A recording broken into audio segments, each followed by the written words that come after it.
On the last day of our summer trip, my friend Rick had gotten it in his head to do cheese fondue on top of a mountain. Yes, you heard that right. I knew the particular spot and wasn't too thrilled about carrying a pan up there. We had been hiking in Switzerland for a week, and to tell you the truth, I was beat.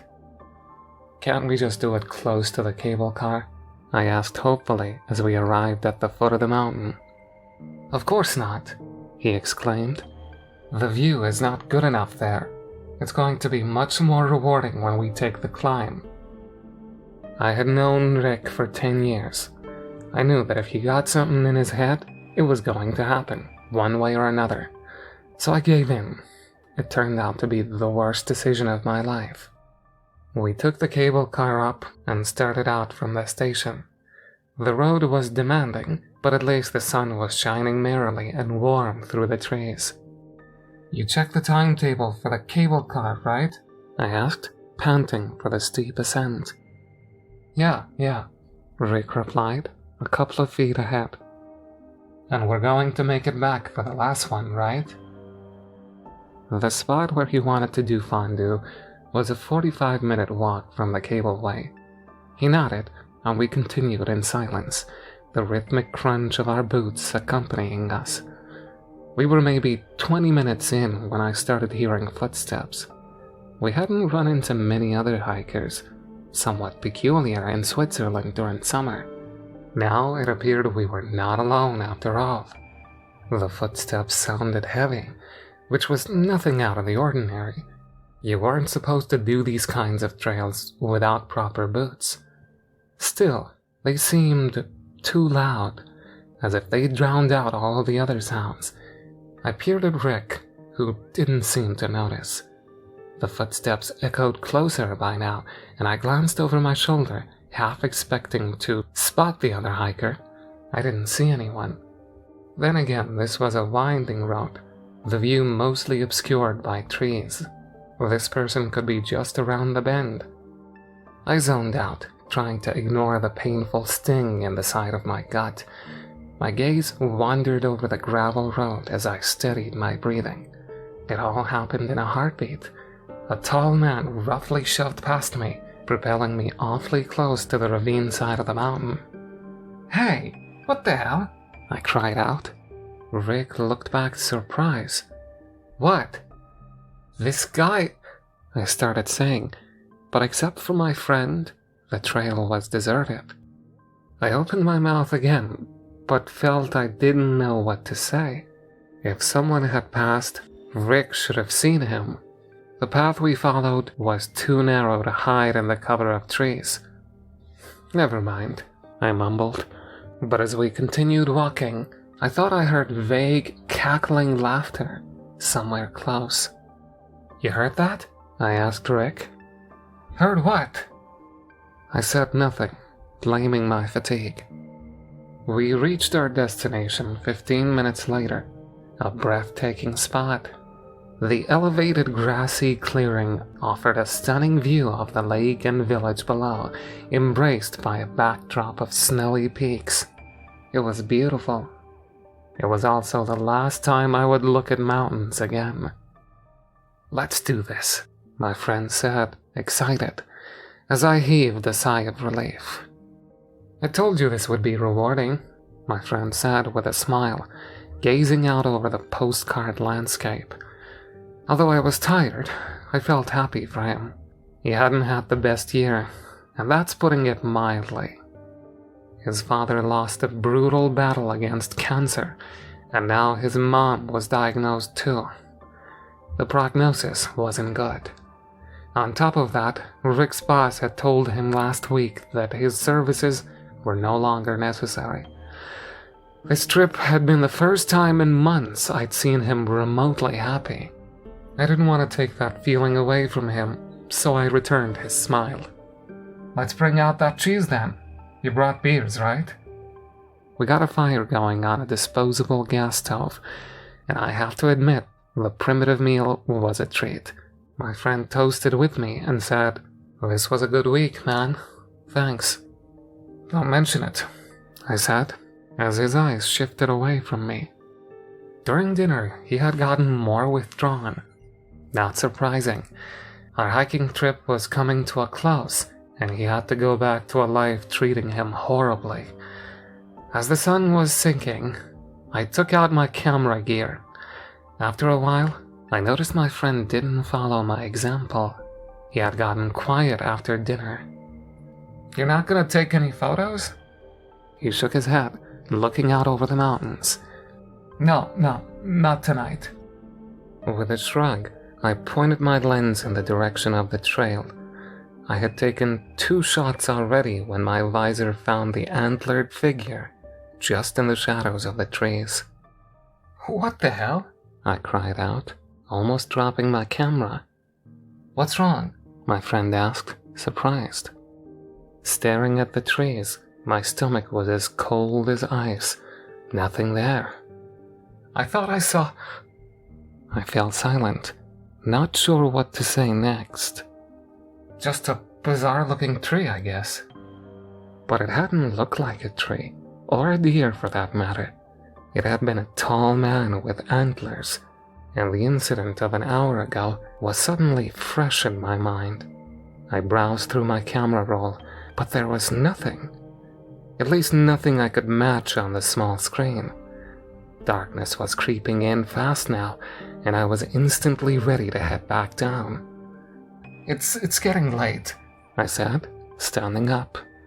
"Let's head back before we miss that cable car." My friend checked his phone and cursed. "Damn, I totally forgot. It's leaving in 5 minutes." I looked at him incredulously and felt anger flare up. "You told me you checked the timetable." "I did. I just lost track of time," he said. "Don't look at me like that. You have been taking photos for 20 minutes. I thought we had time." My voice sounded too loud in this desolated wilderness. Softer, I continued. "Now we have to walk down. That's at least 2 hours, in the dark." "We can do it," my friend said. "You brought headlamps, right?" I did. The problem was, they wouldn't turn on. "This is impossible," I muttered, fumbling with the switches. "I replaced the batteries at home. I tested them. They were working. We use our phones. How much battery you have left?" Rick checked and groaned. 2%. "Perfect," I grumbled. "Mine is around 20. Let me go in front and you illuminate the path. You are more steady than me. When your phone goes dark, we use mine." The sun had disappeared as we headed out. Besides the scarce phone light, we just had the pale moon to guide us, and that moon was gone once we entered the trees. I tried not to think about antlered men as we scrabbled down. Although the trail was slippery and we made slow progress, it was not going bad. After a while, I thought I could spot the dark outlines of the cable car station. From there on, it was still a long way down to the village, but to my recollection, a big part of the road was paved. "This is not too bad," Rick said, echoing my thoughts. "And the phone is holding out longer than I—" Instantly, everything went pitch black. "Well, crap." I reached in my pocket and held out my phone. "No worries, take mine. I think we'll make it." Rick didn't grab the phone. "Come on, man, let's go." No response came, and I turned around. He was gone. "Rick!" I cried out, instantly regretting it. My voice came back echoing from all sides, and with it, something else. Cackling laughter. My heart was pounding so fast I could hear it. This was bull, I told myself. He had just been standing there. He can't be gone. He can't be just gone. But everything was dead silent around me. After peering through the dark for what seemed like an eternity, I saw Rick again. He was just a few feet away. "Damn it, man, I thought I lost..." That was not Rick. A tall figure with antlers was regarding me. He tilted his head slightly and took a step forward. Jesus! I almost dropped my phone, but managed to catch it before it slid down the mountain. I don't know where I found the courage, but I turned away from the figure and switched on the light of my phone. I scrambled down the steep trail irresponsibly fast. Within 20 seconds, I slipped and dropped over the edge.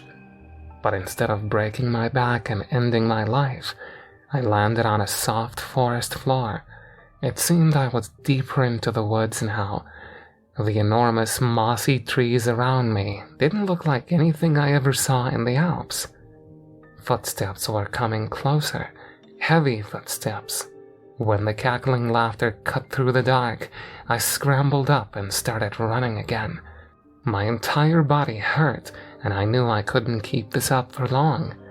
I hadn't been in good shape to begin with, and the hiking had taken a toll on me. Then I saw the pale light shining through the trees. Hope flared up inside me. Some secluded cabin, maybe? But when I stumbled upon a clearing, I knew I wasn't saved. The light originated from a couple of candles positioned on some kind of shrine. I saw movement in the trees. From every side, antlered men approached. I still couldn't make out their faces. I searched for an escape, but there wasn't one. They had surrounded me. The cackling laughter again. It sent shivers down my spine. Then, a voice. I couldn't understand the language, but somehow I understood what it was saying. Young one, there is a decision to make. Silence. Then I realized it was waiting for me. A decision? I uttered with a creaking voice, no more than a whisper. Your companion begged us to save his mother, offering you as a bargain. Pray, are you in accord with these terms? I seemed to recognize some amusement in the voice as it spoke next. We thought it only fair to ask you. I was speechless. What? The voice returned, sounding more brusque. The choice is clear. Your life or his mother's. Speak now. My life? I muttered, confused. I don't understand. I don't want to die. Please. It is clear then. The voice spoke relentlessly, and with that, it was as if a light switch flicked off. I passed out. I woke up in the same spot as where I had lost Rick, my backpack and phone neatly beside me. It was still dark. Not much time seemed to have passed. Conflicting emotions of fear and confusion raced through my body. I considered calling out for my friend, but couldn't find the courage or willpower. Instead, I sunk back down on the ground, crying uncontrollably. Finally, managing to get up and find my footing, I did the only thing I could. I went down to the village and reported a missing person. I can tire you with the aftermath. The obscure books they found in his apartment of ancient rituals, the strange stories I found about that trail. And I had been thinking about one night earlier on our trip when I thought I heard the door of our cabin. It had seemed like a dream, and Rick had been in his bed the morning after. Now I wonder if he had made a stop at a certain trail site that night and got the raw end of a horrible deal. They found his mangled body deep in the mountains 2 days after I reported him missing. A bear attack, the authorities concluded. Bears were a rare sight in the Alps, but attacks happened occasionally. I attended 2 funerals in the span of a month. His mother passed away not long after they found him, refusing treatment. I haven't visited the mountains since, and I'm not sure I ever will again.